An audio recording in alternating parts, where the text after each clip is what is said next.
Kapayapaan sa'yo, magandang kapatid. Kung ikaw ay napapagod sa laban ng buhay, may protection kang hindi kayang sirain ng mundo. Ito ang day 1 ng ating 7 araw na devotional series na pinamagatang binalot ng kanyang pag-ibig. Basahin natin ang awit 5:12. Pinagpapala mo, O Yahweh, ang mga taong matuwid.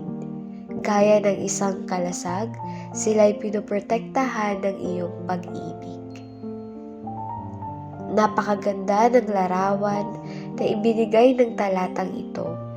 Hindi lang sinabing pinagpapala tayo ng Diyos, sinabi rin na pinalilibutan niya tayo ng kanyang pag-ibig gaya ng isang kalasag.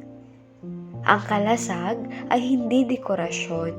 Ito ay panangga sa pana, sa espada, sa anumang atake ng kaaway. Ganito ang pag-ibig ng Diyos sa mga lumalakad ng matuwid sa Kanya. Hindi lang niya tayo binibigyan ng biyaya, pinoprotektahan niya rin tayo. Maaaring hindi natin nakikita ang bawat panganib na inilalayo niya. Maaaring hindi natin alam ang bawat laban na kanyang hinaharap para sa atin.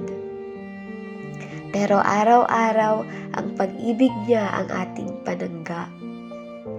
Kaya kung may pinagdaraanan ka ngayon, kung may kinatatakutan ka, alalahanin mo ito. Hindi ka nag-iisa. May kalasag ka. At ang kalasag na iyon ay ang pag-ibig ng Diyos. Piliin nating mamuhay ng matuwid, hindi dahil gusto lang natin ng pagpapala, kundi dahil nagtitiwala tayo sa Diyos na tapat at mabuti. Salamat sa pakikinig, magandang kapatid. Samahan mo ako sa susunod na 6 na araw habang patuloy nating tuklasin ang kanyang pag-ibig at katapatan. Naway samahan po kayo ng kapayapaan at pag-ibig ng Diyos sa bawat sandali ng inyong buhay. Pagpalain po kayo ng Panginoon.